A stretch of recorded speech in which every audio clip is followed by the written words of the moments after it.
Hello, everyone, and welcome to round 10 recap of FIDE Candidates 2024. I am here with you, Grandmaster Nitzan Steinberg, and you see a tiger in front of you in the background. So this is my favorite animal, and maybe in the next future I will put a picture here of a tiger.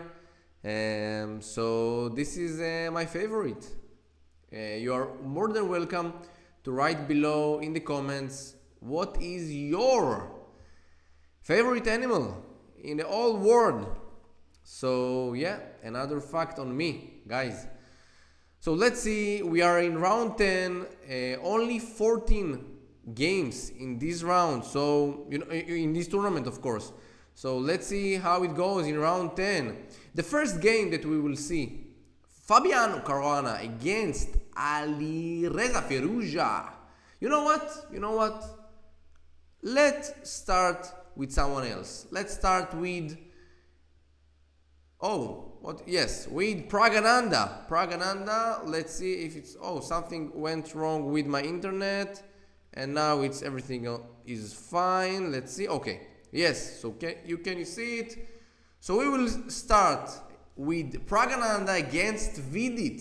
Both of them are very strong players from India country, and let's see this battle between these two so good friends and teammates. So e4, Pragananda is playing the move e4 with white pieces, e5, 93, 96, bishop b5. As we already saw so much Spanish and Rui Lopez on this tournament. Knight f6, and the Berlin system is played by Vidit. d3, Prague don't want to go, he's playing the anti-Berlin, of course. Bishop c5, and now bishop takes c6, d takes c6, and now the move queen e2. If you remember, the last round was played by Gukesh and Pragananda with the black pieces, but now he's playing with the white pieces. Very similar position. So queen e2 was played, and now after 5 minutes, Vidit is playing the move knight d7. I think already queen e2 was a little bit surprised by Prague. Knight d7, bishop e3, wants to exchange these bishops and to bring white the center, with c3, d4. So queen e7 was played, knight c3. Prague is playing fast with confidence. Bishop d6, as we also saw in games that black don't want to let white exchange these two bishops, and he's putting this bishop on d6 while protected by c7 pawn and protecting the e5 pawn, but it's a little bit like a big pawn here in d6. Knight e2 was played by white, wants to bring the knight to c4, maybe b3, a5 in some ideas. Knight c5 was played, knight c4, knight e6, and queen d2. The point after queen d2, I'm not sure, but I think that Prague didn't want to let knight d4 or knight f4 with some, with the tempo. So he played the move queen d2. Also feels nice to play such move, like the queen on e2 is, you can feel that she is not in his best, in her best square. So queen d2, f6, and now also we can understand the idea of queen d2. Just wants to take, and after queen takes, to play knight e2 and f4. So after c takes d6, for example, I think f4, this was the idea of Prague to play, and queen d2 was just to defend on this move, f4. So queen takes d6. As you already saw in the last round, in round 9, we have the game between Gukesh and Prague, and also Gukesh took this bishop on d6. I'm not sure about it. I really can tell you that I was played, castle, just castle, rook a1, and after this maybe g3, f4. This bishop is like a very big pawn. I'm not sure why we need to exchange this good knight against this bad bishop on d6, but if both of them are played knight d6, and exchanging this knight for this bishop. Maybe I'm not understanding something, but for me, it seems like this bishop on d6 is doing nothing, and maybe we will take him. Maybe he will play b5 and we will take him, but to play it by ourselves, I'm not sure about it. So castle, it was for me a better option. For example, castle knight e2, b6, rook a1, and after bishop a6, for example, now maybe I will take and play f4. And this bishop on a6, I'm not sure that he's doing so much work here. But okay, knight d6, queen takes, knight e2 was played, b6, f4, takes, c5. It seems like black is now just fine. Bishop a6 with c4, maybe bishop b7 with c4. So yeah, I'm not sure what white has here. Queen f2 was played, bishop b7, takes, b3, not to let c4, avoiding this c4 strong move. Castle, you know, like big castle, long castle, and short castle was played. King b8, rook a1, rook hf8, queen f5, queen d6, queen h3, h6. Some, you know, like some random moves, I think. Takes, bishop e6. Some moves, you know, not something very important. And yeah, the draw agreed. I think Prague solution to play knight takes d6 was not accurate. I think this is the position of the game. Just castle, just play rook a1 and knight e2, maybe g3, f4, you know, like maybe a4, a5. But to bring this knight on c4 for this bishop on d6, you know, it's very complicated. But as I understand chess, it's not the best. But yeah, who I am with these two strong players, Caruana against Vidi. The first game of this round, a draw agreed. So yeah, in this position, of course, the draw agreed. So let's go to the second game of this round. We have here no Fabiano, let's wait. Hikaru Nakamura against Abbasov. Hikaru with white pieces. And yeah, let's see how Hikaru is playing in this very important game for him. e4, e5, knight f3, knight f6. Abbasov, as we already understand, he wants to draw the games in the black, and also with white he wants to draw, because, you know, he's playing against some very high quality players, and with the draw it's of course very good result for him. So takes d6, take on e4, d3 was played by Hikaru, knight f6, d4, d5, bishop d3, and c5. And yeah, it seems that we already saw some game, I think between Nepomniachtchi and Abbasov, and there was castle c4, and now Jan Nepomniachtchi played the move bishop e2. But in this game, I think Hikaru brought one more interesting line to play c3 in this position. And the idea is just to play the move bishop c2 after c4. And, you know, like to be on this diagonal, this very strong and important diagonal for the bishop. So c4 was played, bishop c2, bishop d6, castle h3. Very logical, just not, you know, like avoiding from black to develop his bishop to g4. Knight c6, bishop g5, h6, bishop h4. Now after g5, of course, bishop g3 can be possible. And after bishop takes, f takes, and this row will be open. But also knight g5, I think it's very interesting line. H takes g5, bishop takes g5. And now I think king g7 makes sense for me. And I think just knight d2. Knight d2, knight f3, knight h4, or maybe f4, knight f3, f4, knight f3, and knight e5 also makes sense. But you know, this position, it seems like very dangerous for black to defend, because this bishop is strong, this pin, you know, like it's not an easy pin to handle with black. Rook e1, maybe we can come, queen f3 also. So a lot of plans here for white to continue the attack.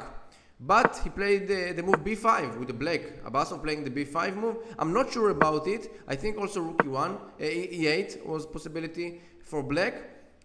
Just to develop a rook and a bishop somehow.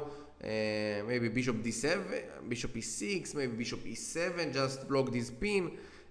But you know, to develop this rook on e8, to put the rook on open file, it seems more logical for me, because b5 it giving white some time, because rook e1, now knight e5, it's already a little bit threat, because knight e5, queen f3, and this knight will be in danger after knight g4, for example. This pin is annoying, and let's see. a5 was played, another, for me, I'm not sure what to do with black. Maybe bishop e6, maybe g5, but yeah, knight takes g5. Yeah, it's not easy to find some move. Maybe bishop e7 makes sense, because this pin is a little bit annoying. But a5, it's for me, it's a little bit not so simple to play also, because knight e5 and rook a6. This was the plan of Abbasov, to bring the rook to defend this very crucial and important row. So let's see, rook a6, knight d2, very logical by white. Bishop c7, you see the rook will help soon. Queen f3, also very strong move, I think. You see all the white position are very good located. All of this rook needs to come here somehow, right? So this was not the best. Why it's not working? Yes. The rook on a1 is not best placed until now, but of course on e2 it will improve a lot. So knight e7 was played. So now rook is covering this knight on f6. b3 was played by white. I think more logical for me is to play rook e2, and the next move will be rook e1. And now, after bringing all pieces into the game, and also after it, maybe knight f1, knight h2, knight g4, maybe knight f1, knight e3, knight f5, or knight g4. Like all the pieces should be in the attack here. So rook e2 makes a lot of sense for me. But b3, this was the choice of Caruana Nakamura. Wants to play maybe a4, but a4 with the black, so b3, it's like, for me, maybe this is the moment of the game, because, in general, when we are playing in one side, we are playing only in the king side, and black seems to play in the queen side. Why do we need to play in the queen side while our opponent is playing in our queen side? So let's play only in king side. Rook e2, rook a1, knight f1, knight g3. It's not seems that after b3 there will be a second weakness in black's position. So b3, from my understanding and from my psychological position, I think b3 was not the best. a4, and now b takes a4. So it seems like after b takes a4, only white now has a little bit problems with this c3 pawn, for example, with this enter on b2 maybe. So it seems like white only gives possibility for black.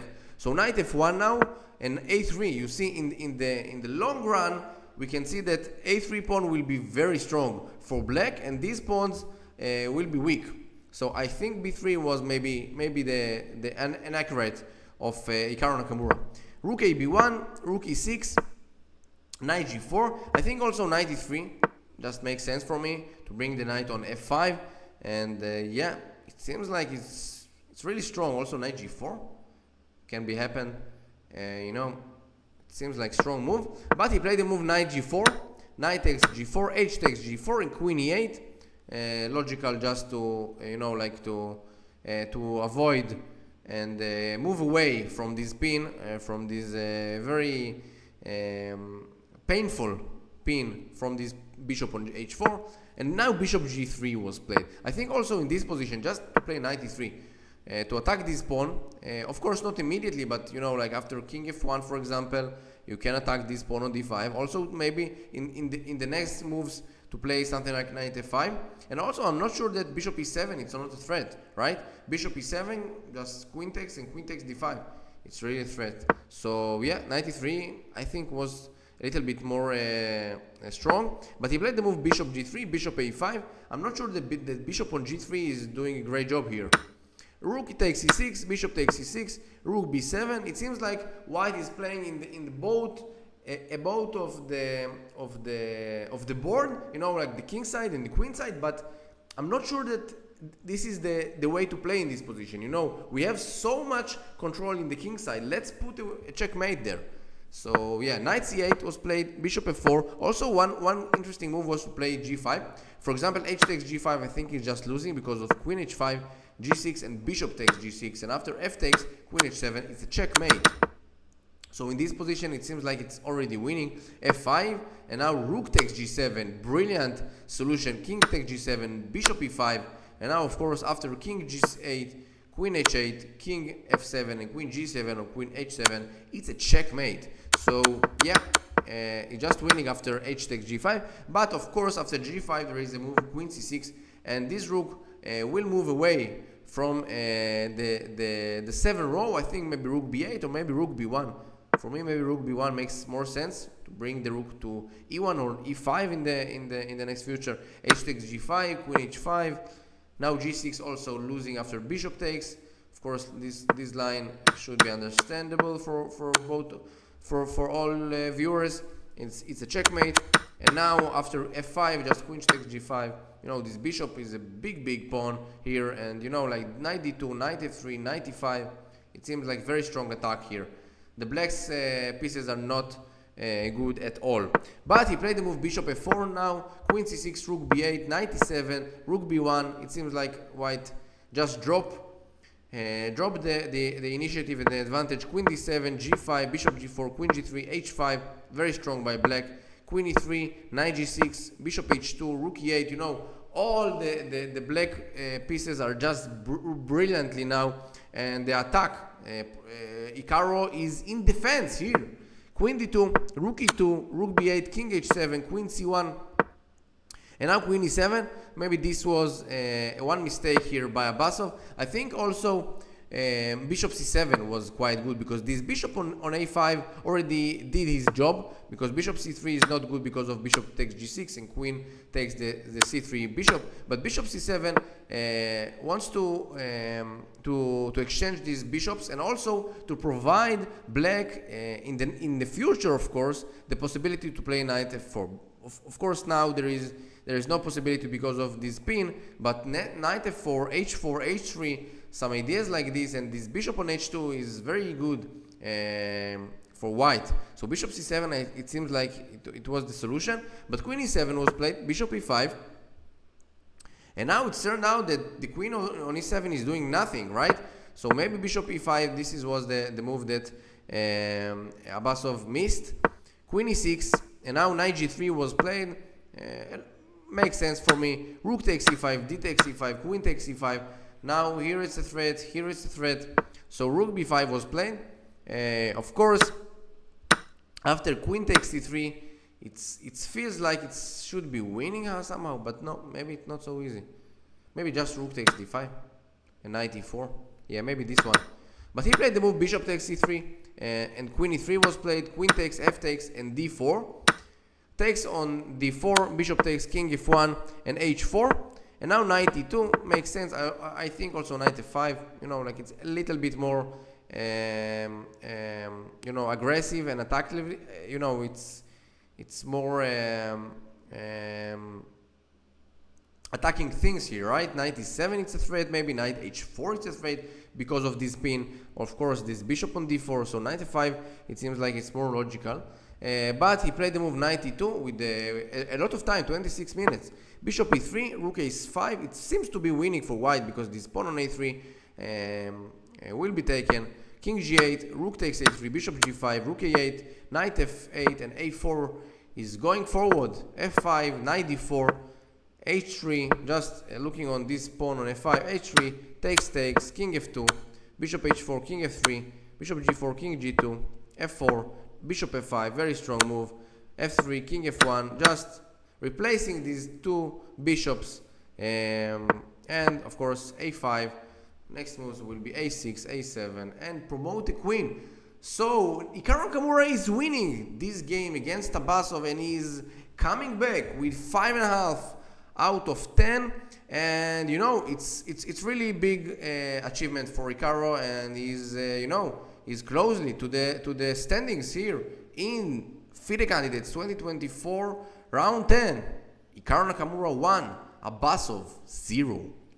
So let's go to the third game. Yanni Pomnishi against Gukesh.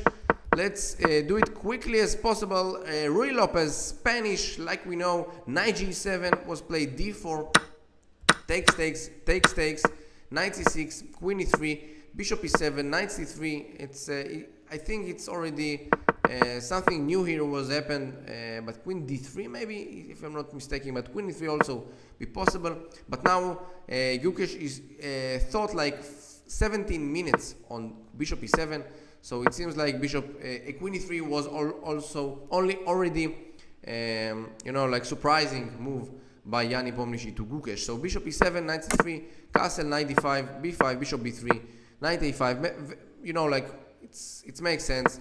Queen G3 was played, Bishop D6, Bishop F4, takes, and D6, just to cover this pawn on C7.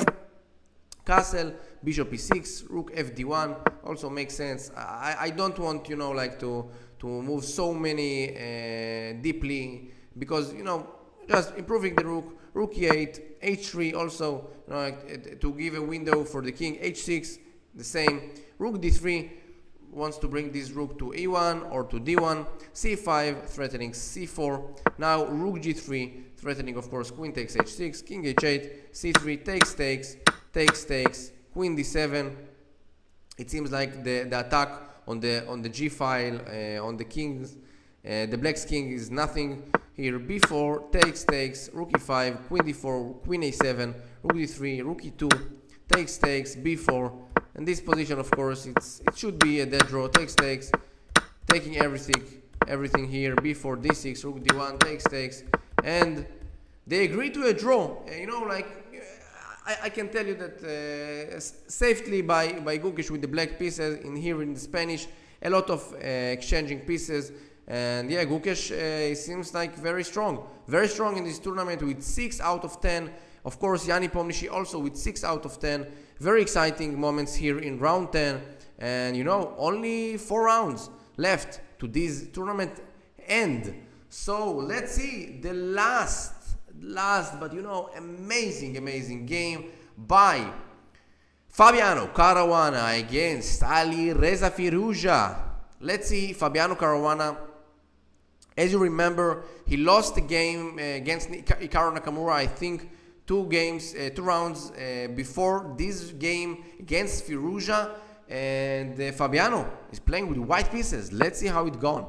So E4, C5, Knight E3, D6, D4 takes, Knight F6, Knight C3, A6, then Najdorf. I assume that this opening.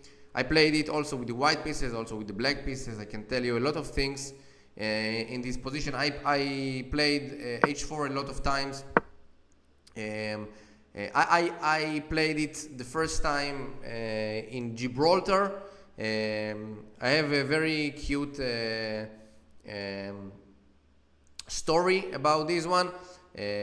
My dear friend, Grandmaster Ori Kobo, was with me in this tournament in Gibraltar, and we go to the restaurant to eat, and we saw already the pairings, and I saw that my opponent is playing the Najdorf, and I'm playing the Najdorf with the black pieces, and I'm not sure how to play with the white. I have so much ideas here: Bishop E2, H3, G3, F4, A4, A3, Bishop E3, so much things, Bishop G5 for example, Bishop C4, and suddenly Ori Kobo is telling me, you know what, why not to play the move H4?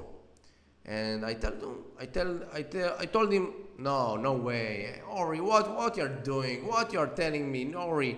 And he's telling me, you know what, let's go to our room. Let's put this position with H4 in the stockfish, and let's see what is telling us. And he said to me, if we saw 0-0-0 or better for white, you're playing it. And we are coming back. Exciting moments here in Gibraltar there, and we are putting the position on stockfish in chess base, and we see 0.000, and Ori is telling me you must play it. So I played it and I won the game with H4.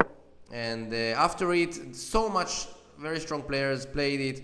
Also, Ori played it, and also Grandmaster Vital Borochovsky, and I think also Caruana played it, and Nepomniachtchi played, and Svidler, and a lot of very strong players. So much games already played by H4. So yeah, it's an interesting line. But Fabiano is playing the move Rook G1. The point is just to play G4, G5, H4, and attacking with all the power. H5 was played by Black. Like already a lot of time, 14 minutes by Firouzja on this move. Bishop C4, G6, Bishop G5, putting all the pressure with all the pieces. Bishop G7, Queen D2, Queen A5, Castle, Knight C6. It seems like both of the players don't familiar with this position, this current position. Knight B3 was played, Queen takes G5, Queen takes Bishop H6, H4, Bishop E6 was played. Now Bishop E2. I think in this position was interesting to see Bishop takes E6, and after F takes E6, there is a very, very beautiful move that I think that Fabiano just missed. E5. This brilliant move. And what is the idea? That after Knight takes E5, of course, White is just winning after F4. And the idea is just that White just wants to go back with the queen and queen up. And after Bishop takes G5, H takes G5, and a double threat here. And White will be with the extra knight here. So E5 was very interesting move to play. And after this, D takes E5, just Queen takes H6, Rook takes H6, and Knight C5, and this pawn, and these, like the 3 pawns, no double, triple pawns here on E5 is very strong for White, and this square also very weak. So it seems like White is just a more than better here, but he didn't saw this very beautiful move. If takes on E6 and E5. Bishop E2, King F8, Knight D4 was played, takes, Rook C8, F4, takes, Knight G4, and now White has, of course, the advantage here because of the space. Of course, Rook F1, F5 wants to put Bishop takes G4 maybe, and the Knight against the Bishop. But let's see, Bishop D7 was played, King D2, bringing the King into the center, Bishop C6, Knight D5, F5 was played. A lot of things to analyze here. Of course, for example, E5, interesting line here to see. I think Rook C4, Knight B4 maybe A4, A5, Bishop takes G4 with F takes E5, Rook F6. A lot of things to see here. But in this endgame we can talk a lot of time. But let's see, for example, F5. What was in the game, Firouzja played the move F5 with only 25 minutes on the clock. He has 19 moves left and 25 minutes. I think Firouzja is playing, he's thinking in this tournament so much. Maybe he's the one that has the large amount of time travel here in this tournament. So yeah, maybe this was the problem until now. So G takes F6, Knight takes, and C4 was played by Fabiano. You see also Fabiano with only 16 minutes on the clock. Unbelievable position. 23 moves, 16 minutes to play. Yeah, it's difficult. Knight takes E7, Knight takes E4, King D1, Knight G3, Rook E1. Makes sense, of course, because Knight C8, just Knight F1. Bishop F1, Rook C8, Rook D6, and now just Rook F8, yeah, and Black is just active, Rook D4, G5, for example. So yeah, he played the move Rook E1, Knight F5, takes, and Bishop D3, and now White is active, Rook E7, Rook D6, Bishop F5, a lot of threats, Rook CF8, Rook takes D6, Rook F6, C5, H4. Maybe this was one of the mistakes by Black here, because Rook takes D6, C takes D6, and Rook D8. Seems that White is not longer up a pawn, right? Because, for example, Rook E6, just Bishop D5, and I take the pawn. And yeah, Bishop F5, for example, Rook D6, King C2, Rook F6 also, Bishop G2. Yeah, Bishop G2 is not working because of Rook G1, but Rook F6 is more than fine here. But he played the move h4 here. Rook e7 check, king g6, and now rook e5. And this is something that I think Firouzja with 7 minutes on the clock missed. You see Fabiano Caruana with 3 minutes on the clock for 8 moves. It's, you know, like, it's unbelievable position to play, and so many pressure here on both of them.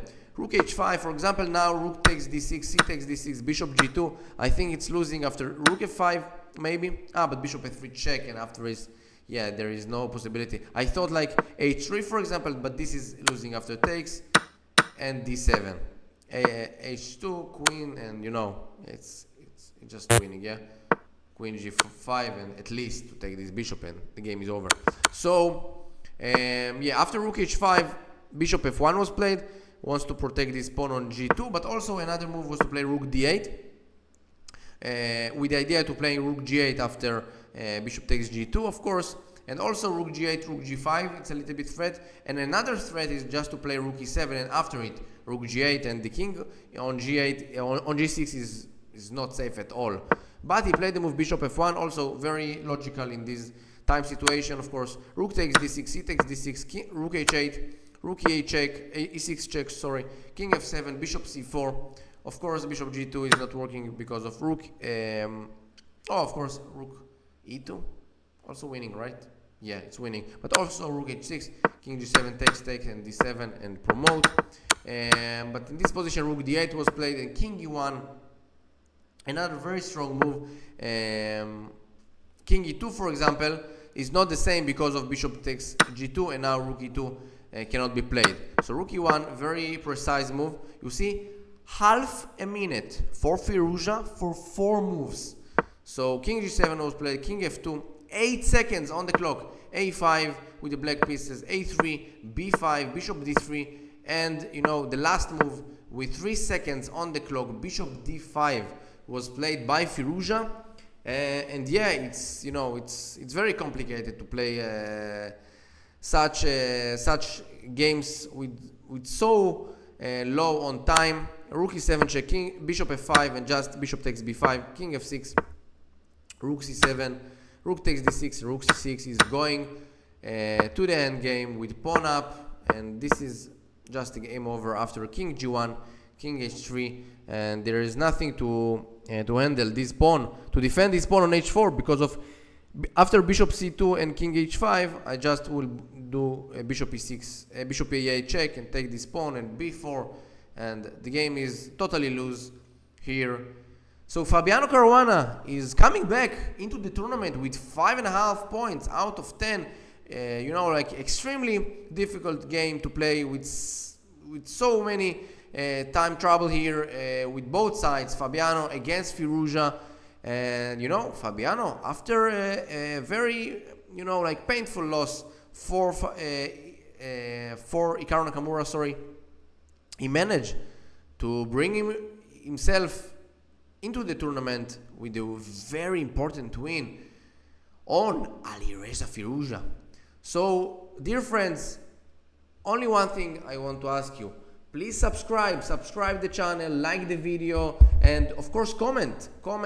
Oh, you missed today in this video, you missed my new microphone. So you can see him right now. Oh, I just you know, like, it was very tough day for me, and I really blundered these, you know, like, these books that you can see my microphone. So, ladies and gentlemen, thank you very much for watching round 10 of FIDE Candidates 2024, and you know, we will see together the 11th round of this tournament. Who will be our champion? Who will take the ticket for World Championship match against Grandmaster Ding Liran? So yeah, we will be in touch, my friends. Goodbye.